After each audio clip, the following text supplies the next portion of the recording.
Hello guys, কেমন আছো? আশা করি সবাই আছো ভালো। আবার অনেক দিন পর চলে এসেছি। তো এখন আমরা আছি গাইঘাটা কৃষক মন্ডি, তো না সরি চাঁদপাড়া কৃষক মন্ডি। তো এখান থেকে আমার এখন লোড হচ্ছে শিলিগুড়ি, কাঁকরোল লোড হচ্ছে, আর কাঁকরোল পটল মিক্স করে লোড হবে। তো এখানে তো লোডিং স্টার্ট হয়ে গেছে, চলে এসেছি সেই কোন সকালে, লোড হয়নি এতক্ষণ। গাড়ি লোডিং তো স্টার্ট হয়ে গেছে, দাদারা মাথায় করে মাল নিয়ে আসছে, আর আমাদের মনে গাড়ির মধ্যে শুয়ে আছে। ভাই ভাই গাড়ির মধ্যে শুয়ে আছে আমাদের মনি। আমার গাড়ির লোডিং হওয়া স্টার্ট হয়ে গেছে এখান থেকে। তো এই মালগুলো উঠবে, আর এখান থেকে এই যে আছে টোটাল এই সবগুলো উঠবে। আজকে বলছে মাল কম আছে একটু। টাটা। সো এখন লোডিং হওয়া সবে স্টার্ট হলো, ঘন্টাখানিক টাইম লাগবে লোডিং কমপ্লিট হতে এখনো পর্যন্ত। এই যে ফ্রেন্ড পটল লোড করছে সবাই। সো গাড়ি লোডিং হওয়া কমপ্লিট হয়ে গেছে, বাধাও কমপ্লিট পুরো একদম কাদা দিকেও কমপ্লিট হয়ে গেছে পুরো। এত বাধা লাগবে না, এত বাধার প্রয়োজন নেই।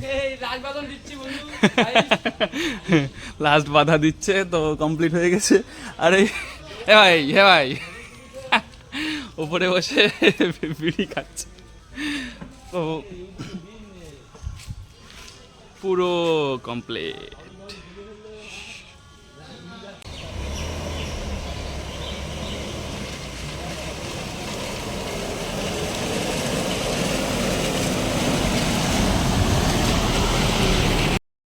তো পাম্পের থেকে আমাদের তেল নেওয়া হয়ে গেছে, আর বিল হয়েছে 17,700 টাকা। এখন যাব সোজা টানা। তো আমরা এখন বেথুয়ার টোলে চলে এসেছি। এখানে ওভারলোড কাটা করায় সব সময়, গাড়িতে ওভারলোড মাল নেই, তা সত্ত্বেও এরা এখানে কাটা করি তারপর ছাড়ে। চলো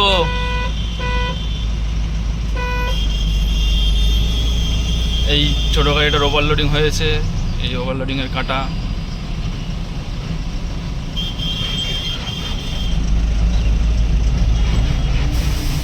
আমাদের গাড়িতে মাল কোনো ওভারলোডিং নেই।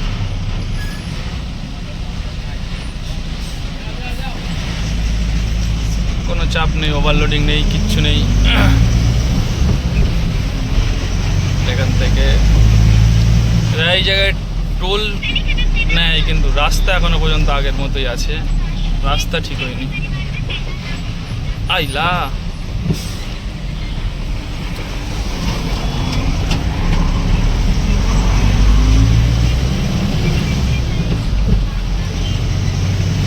রাস্তা পুরো আগের মতোই আছে। এখান থেকে সিঙ্গেল রোড।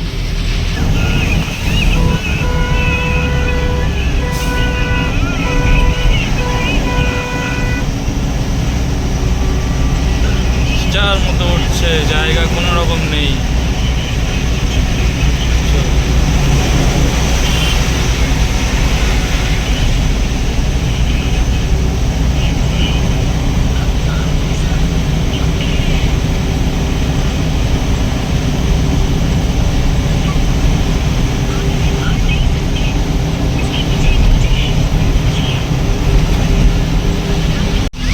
তো আমরা এখন ঢুকে গিয়েছি ধুলিয়ান টোলে ঢোকার আগেই তো বৃষ্টি পুরো শুরু হয়ে গিয়েছে। 4টে খোলা আছে আর 2টো বন্ধ আছে। তো আমরা এখন ফারাক্কা বাঁধে ঢুকে পড়েছি। একটু জাম ছিল ফারাক্কা বাঁধের মধ্যে।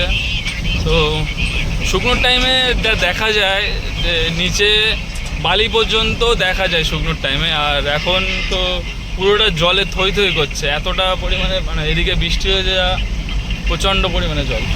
বাঁধের এই ডান দিকে বাঁদিকে দুদিকেই জল পুরো ভর্তি। আর তো এতে তো লাইট জ্বালানোর নিয়ম নেই ফারাক্কা বাঁধের, ওই পোস্টাল ল্যাম্প দিয়ে রেখেছে, ওতেই যাওয়া হয়। রাস্তাও তো যে খুব ভালো তেমনও কিছু না, রাস্তাটা মোটামুটি চলার মতো, যেখানে খারাপ সেখানে খারাপ, যেখানে ভালো সেখানে ভালো। এখানে বিএসএফ দেখলে ফোন কেড়ে নেবে, ফারাক্কা বাদে ভিডিও করার নিয়ম নেই। সো আমরা এখন ডালখোলা ঢুকে গেছি এখান থেকে। তো তো এটা ডালখোলা ব্রিজের এতে এখান থেকে 127 কিলোমিটার শিলিগুড়ি, খুব আর বাদিকে গেলে বিহার পূর্ণিয়া, এখান থেকে 42 কিলোমিটার। আমরা যাব ডান দিকে। এই 127 কিলোমিটার যেতেই এইটাই খুব টাফ ব্যাপার। দিকের রাস্তাটা প্রচণ্ড পরিমাণে খারাপ, ঠিক আছে। তো এই ডালখোলা ব্রিজের তলা দিয়ে ডান দিকে গেলে শিলিগুড়ি ঢুকছে। এবার এখান থেকে 127 কিলোমিটার দেখাচ্ছে, কিন্তু এই 127 কিলোমিটার যেতে আমাদের 3 থেকে 3.5 ঘন্টা সময় লাগবে। যেহেতু হাতে সময় আছে তো সেই হিসাবে সময়টা নিয়েই যাব। আর যদি যখন শর্ট টাইম থাকে, অতিরিক্ত যখন এই ডালখোলা যদি 2টোর সময় ঢুকি তাহলে একটু টাইমটা কম থাকে, তো তখন সেই হিসেবে যাওয়া হয়। যেহেতু এখন 12টা 10-15 বাজে, তো সেই হিসেবে হাতে টাইমটা অনেকটাই আছে, কারণ সুপার মার্কেটে স্টার্ট হয় ভোর 5টা থেকে। তো আমাদের কাছে প্রচুর টাইম আছে, যেহেতু গাড়িটা ছেড়েছিল অনেকটা আগে। তো আমাদের আসতে 11 ঘন্টা 40 মিনিট এরকম একটা টাইম লাগে, কখনো 11 ঘন্টা লাগে, কখনো 11 ঘন্টা 20 মিনিট লাগে। তো আজকের টাইম পেয়েছি প্রায় 15 ঘন্টা মতো, তো 3 ঘন্টা এক্সট্রা টাইম। সেই হিসেবে হাতে টাইমটা অনেক আছে, সেই জন্য খুব একটা স্পিডে আসতেও হয়নি। আর যে স্পিডটা এসেছি সেটাই ডালখোলা অবধি স্পিডটা এসেছি। এবার এই রাস্তাটা এখান থেকে অনেকটা খারাপ পড়বে, তো এইটা একটু সামলে চলবো আর আসতেই যাবো।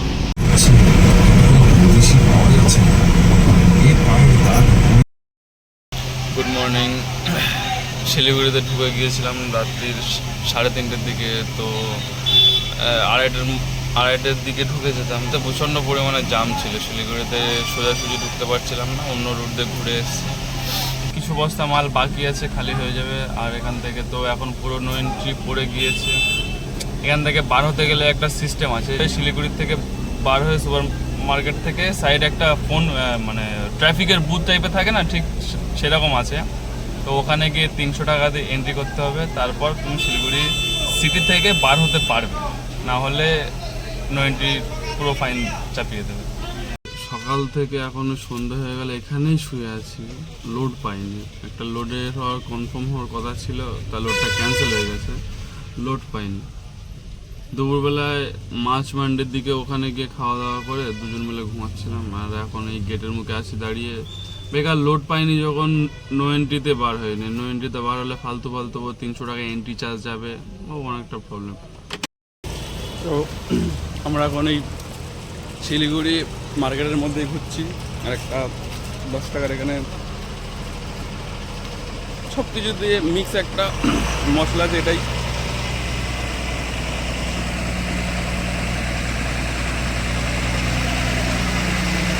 সব গাড়ি দাঁড়িয়ে আছে বার হবে নো এন্ট্রির জন্য। আর এটা হচ্ছে মেন, এটা হচ্ছে সেকেন্ড গেট।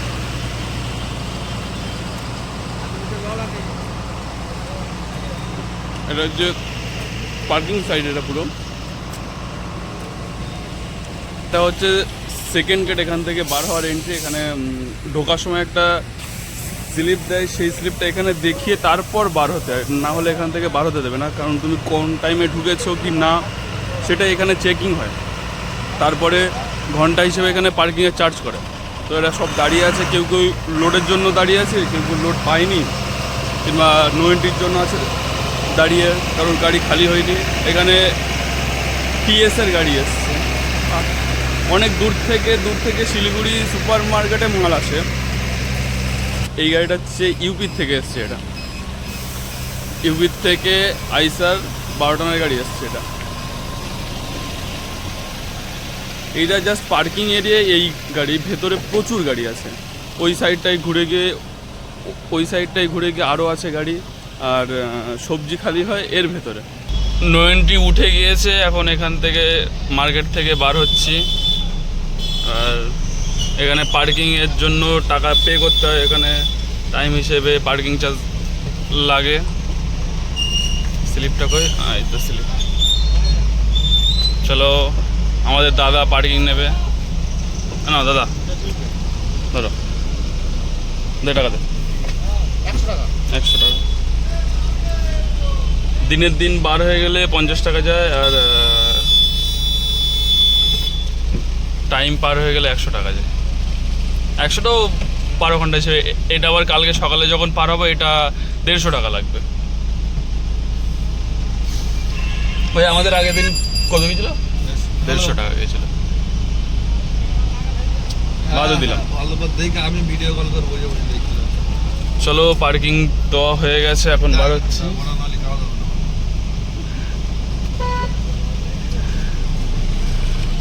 ও সোনা আগাও।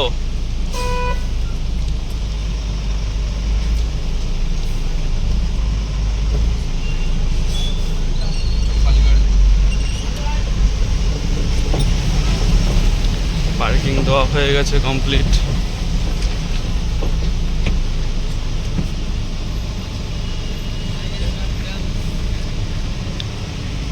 মার্কেটের মান্ডি, এখানে চেকিং হয়। খালি গাড়ি কাকা, খালি গাড়ি, খালি গাড়ি। স্লিপ লাগবে?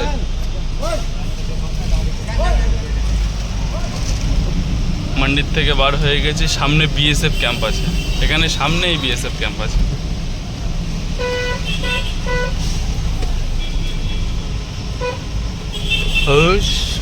By bye scooty.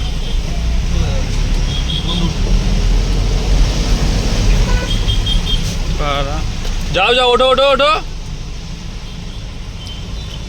একদম পুরো নিট পিট নিট পিট নিট পিট নিট পিট করছে। আই ডোন্ট লাইক নিট পিট। বাই দেখ, উঠবো। এটা হচ্ছে বিএসএফ ক্যাম্প।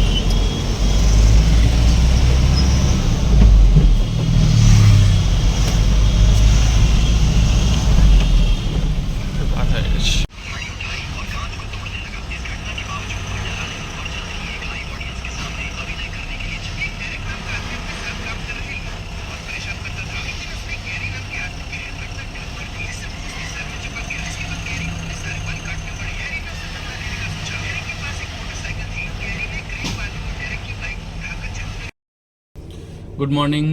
আজকে শিলিগুড়ি ট্রিপের তো 3 দিন হয়ে গেল, এখনও পর্যন্ত বসে আছি বিধাননগর টোলটা পার করে। একটা হোটেল আছে এখানে, তো সকাল থেকে অনেক জায়গায় ফোন করলাম, এখনও পর্যন্ত লোডিংয়ের কোনো খবর হয়নি। এখনও জানি না কি হবে। আর এই তো বৃষ্টি শুরু হয়ে গেছে এই বর্ষার দিনে টোটালি যেখানে যাব সেখানে গিয়ে শুতে হবে, এছাড়া আর দ্বিতীয় কোনো অপশান নেই। একদিন দুদিন তোমাকে শুতেই হবে, কোনো অপশান নেই।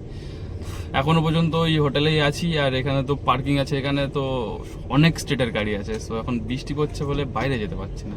বাইরে যেতে পারলে দেখাতে পারতাম। পাঞ্জাবের গাড়ি আছে, মুম্বাইয়ের গাড়ি আছে, নাগাল্যান্ডের গাড়ি আছে, দিল্লির গাড়ি আছে, টোটাল সব জায়গারই গাড়ি আছে। কারণ আমাদের এই শিলিগুড়ির দিকে, এখান থেকে আসাম যায় এই সাইডে, টোটাল সব জায়গার গাড়ি আসে। তো সব দিক সব ঠিক আছে। আমি এখনো লোডের কোনো খবর পাইনি, জানি না কখন কি হবে। আজকের দিনও শুতে হতে পারি কিনা বুঝতে পারছি না। তবে আজকের দিনে শুতে হতে পারলে বিষয়টা খুব খারাপ হয়ে যাবে, কারণ একটা টিপে এসে যদি 4 দিন 5 দিন করে সময় লেগে যায়, প্রফিট কিচ্ছু না, টোটালি লস। গাড়ি ত্রিপুল দিয়ে কমপ্লিট করা হয়ে গেছে। আনারস লোড হচ্ছে, লোডিং স্টার্ট হয়ে গেছে। লোডিং হচ্ছে পুরো, এখন যাওয়ার জায়গা নেই। এই তো এখান থেকে যে রাস্তা,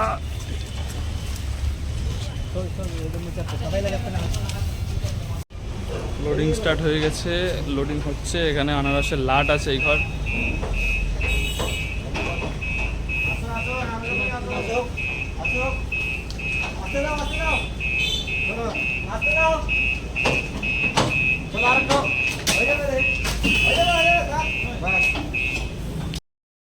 সো লোডিং তো স্টার্ট হয়ে গেছে অনেকটা। আর আমি নিতে এসেছিলাম ফ্যানটা অর্ধেক খাওয়া হয়ে গেছে, আর অর্ধেক নিয়ে যাচ্ছে আমার ভাইয়ের জন্য।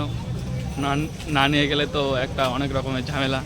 আজকে একটু টেনশনের মধ্যে ছিলাম যে আজকে যদি লোডটা না হয় তাহলে একটু প্রবলেমের মধ্যে পড়ে যাব, কারণ একটা টিভি এসে অনেক দিন গেলে তাও প্রবলেম হয়ে যায়, প্রফিট কিছুই থাকে না, টোটালি লস্ট।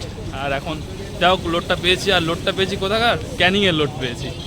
চাইছিলাম যে কৃষ্ণনগর কিংবা চাকদা কিংবা আমাদের বসিরহাট, হাবড়া, বারাসাত এই দিককার লোডটা পেলে ওখান থেকে বাড়িটা খুব বেশি দূর ছিল না। আর লোড পেয়েছি ক্যানিংয়ে, বাড়ির থেকে পার করে আরও 70 কিলোমিটার যেতে হবে, তারপর আনলোড খালি। এখন এই জায়গায় চলেছে ভাই, এনে ক্যাম্পা, এই না ফ্যানটা। সো লোড চলছে।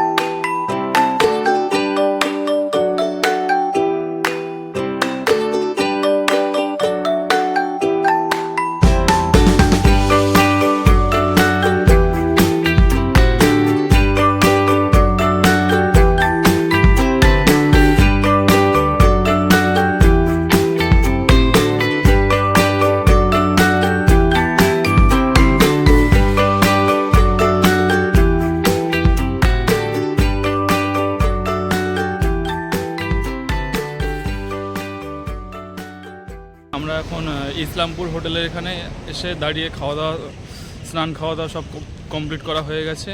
আর গাড়ি এই যে লোডিং পুরো কমপ্লিট, পুরো তিরপল দিয়ে বাঁধা কমপ্লিট হয়ে গেছে, খাওয়া দাওয়া সব কমপ্লিট। মনি গিয়েছে, ওর এখনও হয়নি, ওর একটু বাকি আছে কাজ হতে। তো এইবার আমাদের যাওয়ার পালা, এবার আমরা যাব।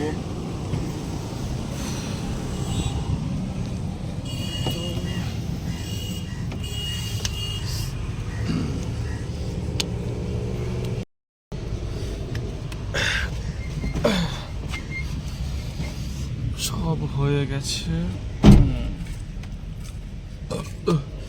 কাজ টাজ তো সব পুরো কমপ্লিট হয়ে গেল। এবার এখান থেকে বার হবো টানা ক্যানিং।